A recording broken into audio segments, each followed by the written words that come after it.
आज आहे पुण्यात, कारण की ऑफिसला जावं लागते.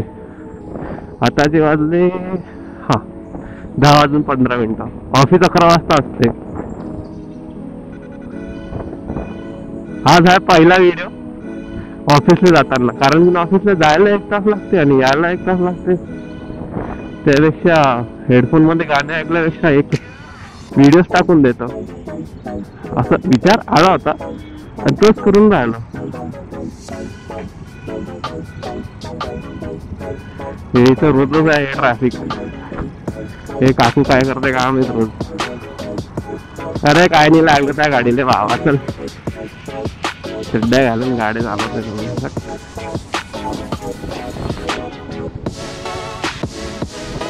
रोजचं ट्रॅफिक आहे रोज, आज असं नाही नवीन काही. हेडफोन मध्ये गाणे टाकून ऐकल्यापेक्षा व्हिडिओ बनवायला कधी पण, म्हणून म्हटलं आज व्हिडिओ बनवून टाकतो युट्यूबले, ठीक आहे नाही.